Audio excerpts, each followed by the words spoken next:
grandkids and grandkids? Well, I mean, it's a lot of grandkids, it's a lot of cousins, it's a lot of family. Corey Cooper can only think of the rich legacy his parents left behind while he visits their gravesite at Walker Memorial Park in Augusta. They were very comical parents. And their good times. I'm backtracking, but what's that story? Because it's hilarious. Through the laughs and many narratives told by Hilton Turner Jr. and Belinda Turner Baker, we learned a lot about the Lucy C. Laney High School graduates. They grew up in that generation that did the civil rights stuff back in the 60s.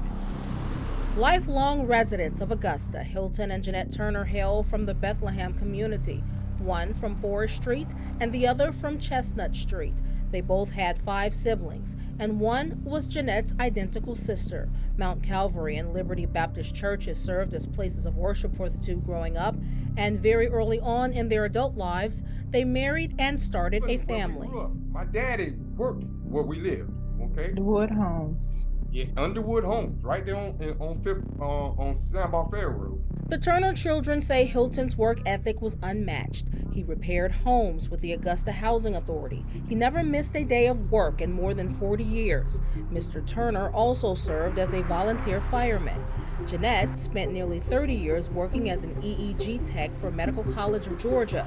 Just as the two became empty nesters, they chose to raise a nephew as their own. For me, growing up in that household, it was the best thing that ever happened to me. You know, it helped me become a better parent, a better father, a loving father, and I missed them.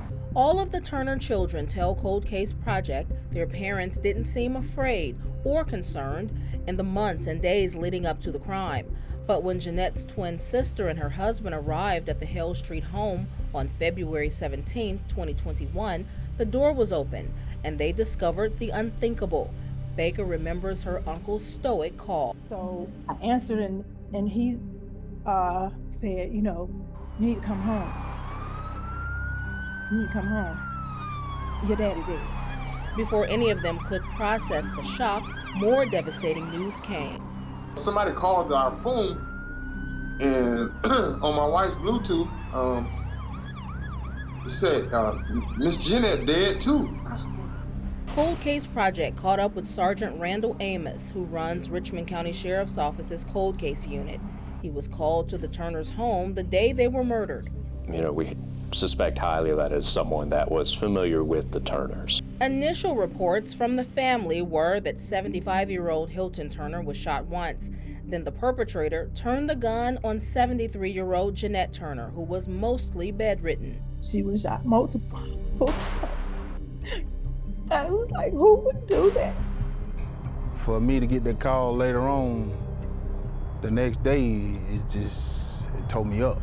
Through the pain, the family aims to figure out what happened. Sergeant Amos says the crime is certainly bizarre. This particular situation, I believe, is a little odd.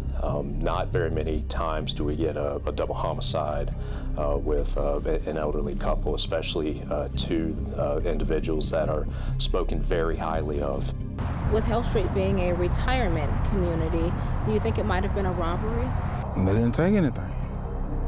He had a wallet full of cards. He didn't take anything. Authorities tell the family they believe the double murder happened the night before. The couple had just eaten dinner. They kept the same routine each day, too. To me, it probably was about money, because outside looking in, you would have thought they did have a little bit of change, or, you know, somebody just watching the movements. Daddy was very regimented in his routine, especially being a retiree and wanting to make sure he wasn't out after dark. Can you tell me how you think the investigation is going? There are no new developments in the case. It still remains where it is. If you thought about maybe I should call the police, call us. Let us decide whether the information's relevant or not. The Turner family has done everything from putting up billboards to offering a $5,000 reward. Not giving up hope, they turned to Project Cold Case, a victims advocate organization helping families of unsolved homicides. With a spotlight on the organization's homepage and help from journalism students at University of North Florida, justice may be within reach. They took everything from us. And they need to know, and they need to hear from us. They need to see us. And they need to just suffer. And they need to tell us why they did this. Someone's conscience is gonna weigh on them heavy enough where they gonna speak out. Anyone with any information about the double murder of Hilton and Jeannette Turner should contact Richmond County Sheriff's Office at 706-821-1000. Again, there is a $5,000 reward. What family and law enforcement need to get justice and close the case.